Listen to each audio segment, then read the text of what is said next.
Muy buenas tardes a todos y bienvenidos un día más al invitado de Radio Francia Internacional. Hoy se hacía pública aquí en Francia la investigación de un tribunal al actor francés Gérard Depardieu por la supuesta violación de una joven actriz en 2018. No es este el primer caso de un personaje público denunciado por violencia de género en los últimos años, denuncias que se han generalizado después de la primera ola de testimonios Me Too en Estados Unidos. Y precisamente para hablarnos del problema de la violencia de género en nuestra sociedad y de su trayectoria también profesional, tenemos hoy con nosotros a Irene Martínez Molero, abogada aquí en París, especializada en casos de violencia de género.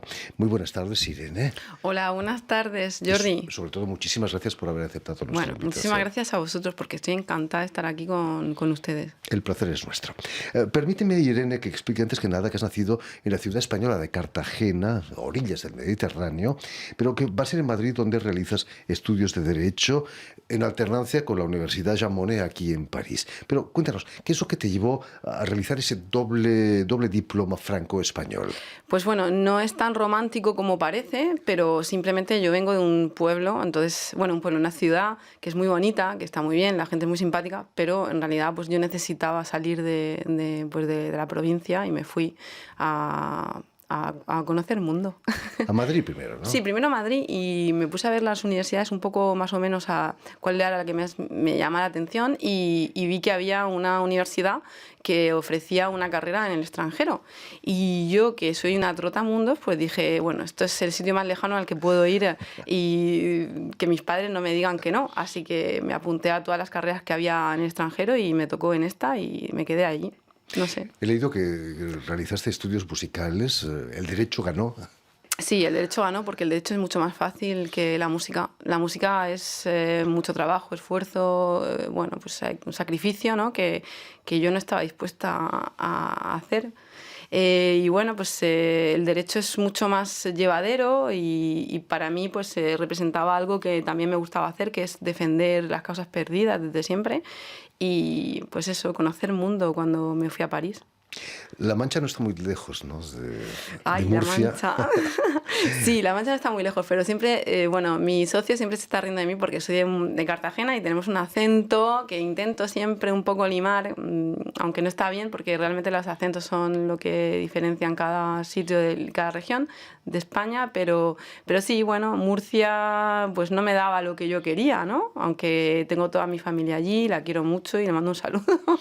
¿El idioma francés fue un obstáculo cuando llegas a París para hacer los estudios de Derecho? Sí, claro, el idioma fue un obstáculo muy importante. De hecho, fue más que el derecho en sí, porque al final el derecho te lo aprendes como un periquito, como se dice en España, y al final, pues la 1, la 2, al final acabas aprobando, ¿no? Pero sí, fue un esfuerzo suplementario y tuve que al final que pues echarme amigos franceses y ir a la universidad, tomar apuntes aunque no entendiese nada y bueno, pero en realidad es algo que tengo un cariño especial a esos años de universidad porque me enseñaron mucho a nivel humano, cultural y como estudiante, ¿no? Como para un poco crecer. Uno crece. Claro, uno crece forzosamente. Si el francés fue un pequeño obstáculo, imagino que el chino es otro obstáculo. Vas a pasar un año en China gracias a una beca de una universidad francesa. Sí. ¿Cómo fue esa experiencia? Pues fue una experiencia, yo creo que la mejor que he tenido en toda mi carrera, digamos, de estudiante. Fue una oportunidad que me dio la Universidad Francesa, a la que, bueno, pues siempre le he tenido un agradecimiento enorme. Y todo esto fue porque yo trabajaba en un restaurante en mis horas de estudiante y porque yo he sido muy rebelde, no quería estudiar, a un momento no quería estudiar, con un restaurante, bueno, varios restaurantes chinos, ¿no? Entonces siempre estaba con chinos y los chinos hablaban entre ellos y me dejaban fuera de la conversación y a mí me daba mucha rabia y dije, voy a aprender nada más que aunque sean las palabrotas, ¿no? Para decir la próxima vez que llegue, oye, me has discriminado. Y nada, y al final fue una experiencia maravillosa que recomiendo a todo el mundo, que visite China o algún país de Asia, porque te hace, pues, igualmente crecer como persona. culturalmente también. Sí, la lengua es muy difícil, la mentalidad es muy diferente a la nuestra, ¿no? Sí, la mentalidad es diferente, son súper respetuosos y bueno, yo guardo un muy buen recuerdo, tengo amigos y amigas allí y nada, no sé, todo lo que puedo decir viví en Shanghái, pero visité alguna ciudad, es positivo. Fantástico. De vuelta a España vas a preparar un doctorado, pero la crisis del 2008 pasó por ahí Sí. y aparentemente paró todo, ¿no? ¿Qué pasó? Pues que me echaron de la universidad, entre otras cosas porque yo no vengo de una familia de juristas, aunque mi padre estudió Derecho y por eso yo creo que me vino esa inquietud, pero bueno, pues no había dinero y me tuve que marchar y cerré ese capítulo que alguna vez probablemente abriré y si puedo terminaré mi tesis doctoral, pero por el momento no está la cosa prevista.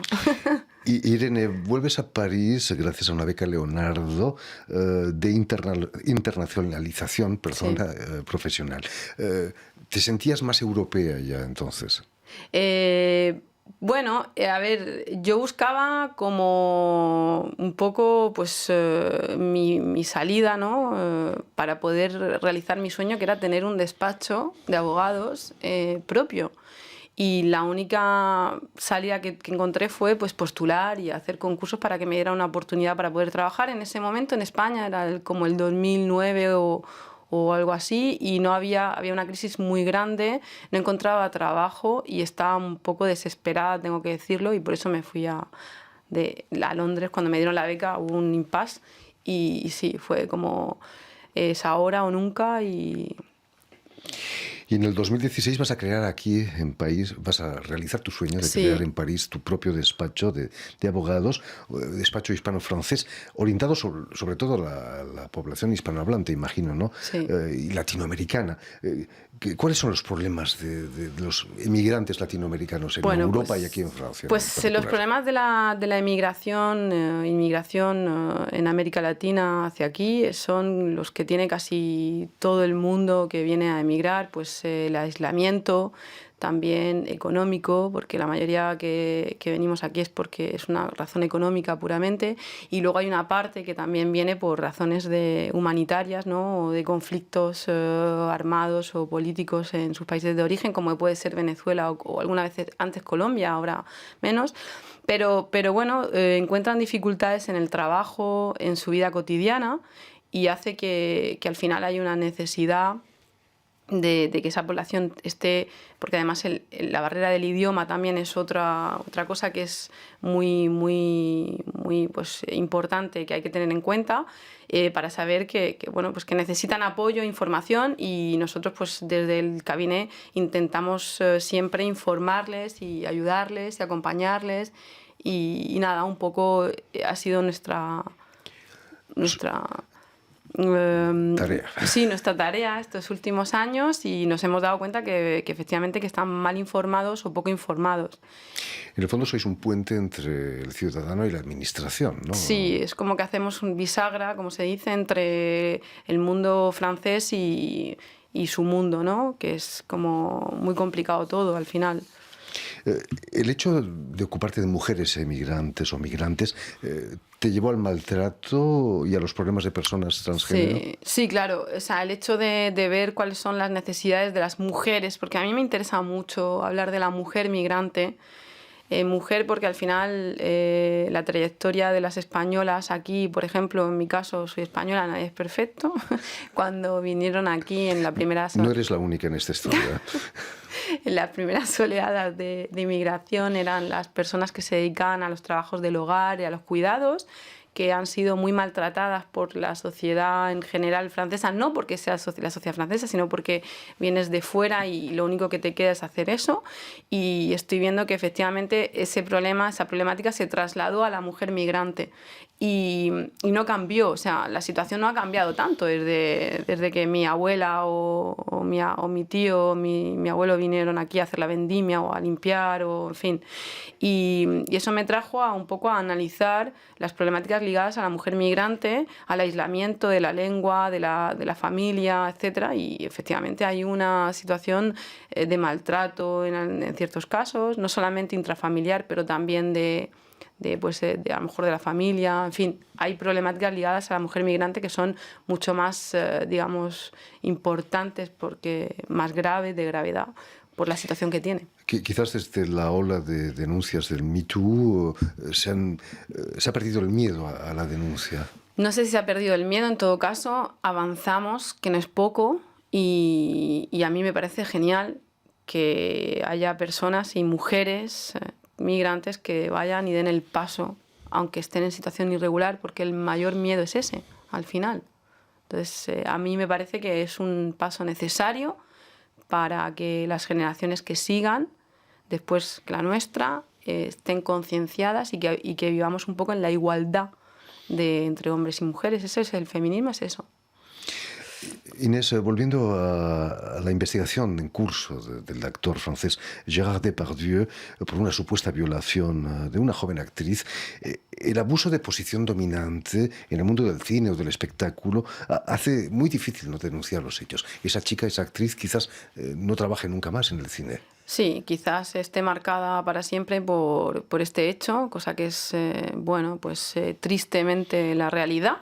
Y justamente hay que avanzar hacia hasta aquí y poner la vida en el centro, que es lo que dice un poco la izquierda, entre comillas, en España, que hará muchas cosas mal, pero en eso ciertamente tienen razón. Hay que poner la vida en el centro. La mujer que sufre maltrato tiene que denunciar y se tiene que apoyar, y los estamentos judiciales, como las instituciones públicas y las autoridades, las fuerzas de seguridad, tienen que cooperar y tienen que haber protocolos de actuación para ese tipo de situaciones, que sea alguien lambda, como se dice, ¿no? Alguien que no conoce a nadie, como una persona conocida.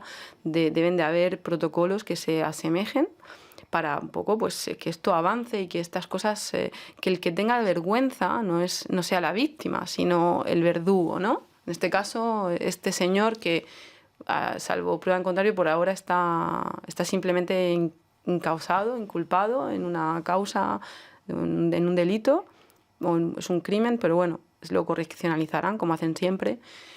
Y bueno, a seguir el tema y a ver cómo se desbloquea este caso. Pero bueno, para mí, el caso de este actor es simplemente la punta del iceberg. O sea, es un sintomatológico, de lo que ocurre en la sociedad. No solamente en la sociedad francesa, pero en todas las sociedades del planeta, ¿no? Es así, es una cosa que es democráticamente, por desgracia, democratizada en la cultura. ¿Sigue existiendo un cierto machismo en los tribunales, en las instituciones, en la policía, quizás, sí, ante denuncias de mujeres maltratadas? Sí, claro, machismo y bueno, y me atrevería a decir, y como dicen los franceses, je pèse mes mots, mucho racismo también, xenofobia, homofobia, transfobia. Y es así porque, bueno, yo tengo varias, digamos, lo he analizado mucho porque hago mucha comisaría. Soy, como digo yo, una street lawyer, ¿no? De las que voy a la maquinita a tomarme un tweet cuando tengo hambre porque no he comido y estoy en comisaría esperando a que el policía me llame para la audición. Y sí, veo mucho comportamiento que en realidad al principio me sorprendía, pero bueno, que sí, que son actuaciones que por falta de formación de parte de la policía, porque no tienen medios, porque al final están cansados y no les da la vida para más, caen en el, como digo yo, en cosas de primero de racismo, ¿no? Y de xenofobia. Pues igual lo mismo, educación y mucha educación para que esa gente cambie y que la situación cambie y que se tomen las medidas oportunas a este tipo de delitos. Por supuesto. El abogado de Depardieu se quejaba de que se haya hecho pública la investigación del tribunal. Es una manera de saltarse la presunción de inocencia, porque hasta que no se pruebe lo contrario es inocente. Sí, o sea, es que la sociedad, es como digo yo siempre, hay como hay doble juicio, ¿no? El social y el propiamente dicho, el judicial. No creo que se haya violado la presunción de inocencia. Creo que se ha filtrado la información y simplemente se ha dicho que está incausado, que está acusado, mis en examen o mis en cause, de un tema que que probablemente pues haya indicios materiales de que hay un delito y por eso se ha puesto se ha encausado, ¿no? Se está por el momento mise en examen, creo. Aparentemente hay cámaras en la casa de Depardieu que dicen cosas y también conversaciones telefónicas muy sí, muy extrañas. Hay que tener cuidado cuando se es así, ¿no? Y creo que no ha tenido mucho cuidado. Pero bueno, esto es una cosa que yo ni soy la abogada de Depardieu ni de la víctima, ni me gustaría estar en la piel del mise en cause, pero bueno, no me gusta hablar de los temas que no son míos y... Por supuesto. Es cada vez, Irene, más difícil defenderse de acusaciones de maltrato.